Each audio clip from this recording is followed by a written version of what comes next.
These are the examples of product of two binomials. First one, we have x plus 5, x plus 7.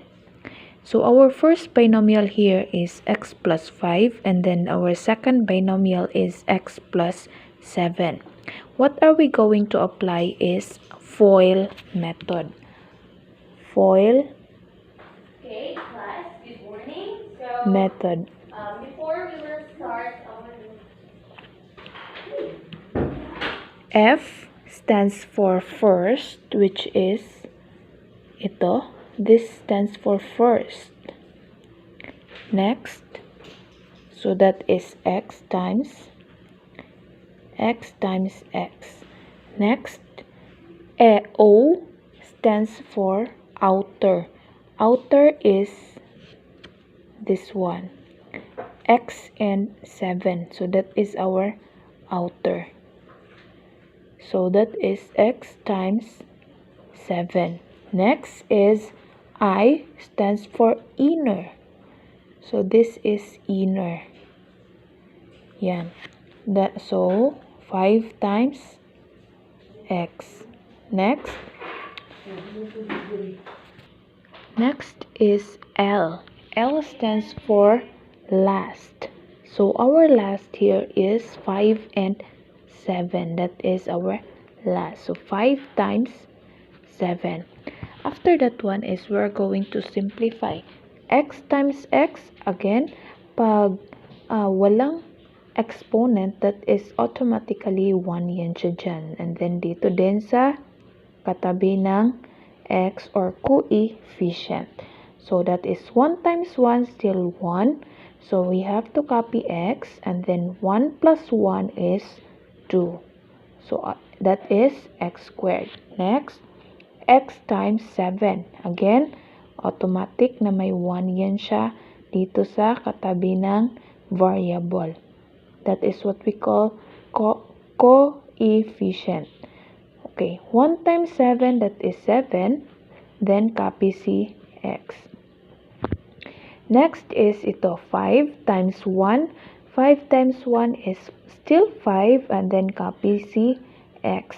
And then 5 times 7, that is 35. After that one is we are going to combine like terms. Si x squared. Again, we in combining like terms, we have to consider the same variable and exponent. X squared here, walang like term. It is because yung exponent nito is 1. Exponent nito is 1. So, therefore, si x squared walang kaparehas or walang like terms. What are we going to do is to copy it.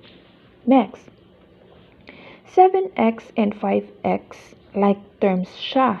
So, what are we going to do is to add it. Since positive man siya. So, 7 plus 5, that is equivalent to 12x. Okay? So, again, 7x plus 5x, that is equivalent to 12x. Since it is a positive, so our operation here is plus. So, that is 12 plus x. And then, since yung operation ng 35 is positive, so yung sign ng 35 is positive, so our operation here is still positive. So, this is now our final answer. Yeah. So, that is our final answer. Okay, so let's proceed now to our second example. Our second example is x minus 6 times x plus 8. Our first binomial here is x minus 6. And then our second binomial is x plus 8. So, let's proceed. First, again, we will use FOIL method. F, O, I, and L. Yan. Again, first, that is yan dito. First. And that is x times x. Then we have outer, or O stands for outer. So that is x times 8. Next is our inner. Now, si inner natin, yung 6 natin is negative. It is because our operation here is minus. So, therefore, that is negative 6 times x. And yung last natin, this is our inner. And yung last natin is last. Negative 6 times 8. So, again, automatic na may 1 ito dito, dito. Yan. So, 1 times 1 still 1. So, we are going to copy x. And then 1 plus 1 is 2. So, that is x squared. Next, x times 8, that is 8x. And then negative 6 times 1, that is negative 6. Then copy C, x. Negative 6 times 8, that is negative 48. So, again, combine like terms before tayo mag-proceed sa final answer. Like terms, since si x squared walang like term, we are going to copy it, x squared.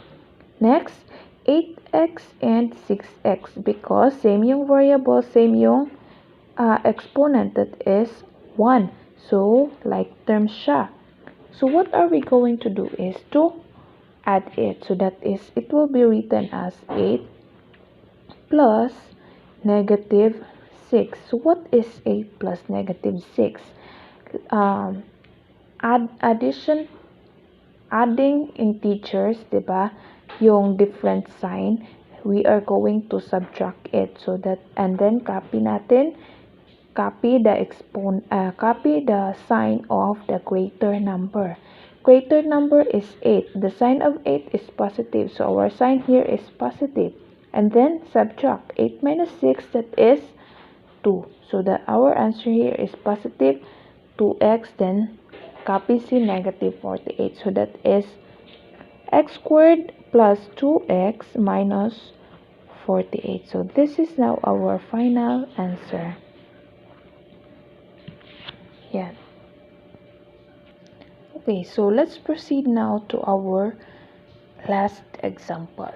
Our last example is 2x plus 3 times x minus 4. Again, we will apply FOIL method. F stands for first, O stands for outer, I stands for inner, L stands for last. So that is FOIL method. Okay, next. Yan. First natin, so that is 2x times x. Our outer, that is 2x times 4. 2x times 4. So this is our inner, outer. Next is our last. Wait a minute. This is our first. Yan. That is, wait lang. This is our first, this is our outer, and this is inner. Sorry for that. So that is 3 times x. And then our last, that is 3 times 4.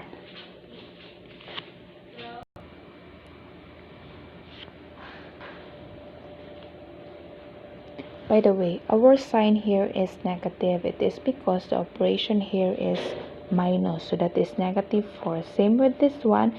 This is negative 4. Yan.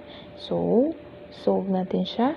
Again, automatic na may 1 yan siya dyan. So, 2 times 1, that is 2. Then, copy si x. 1 plus 1, ito yung exponent, that is still 2. So, that is 2x squared. Next, negative 4 times 2, that is negative 8x. Again, ito, positive 3 times 1, that is 3. And then, copy natin si x.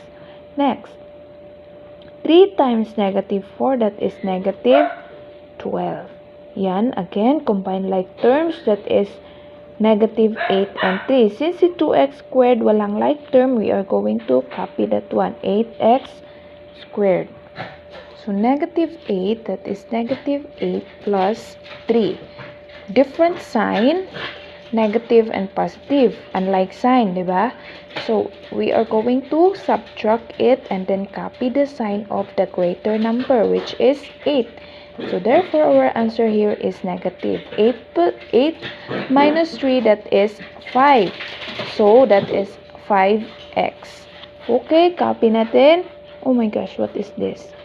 Copy natin. So that is 2x squared minus 5x and then minus 12. So this is now our final answer. Yan.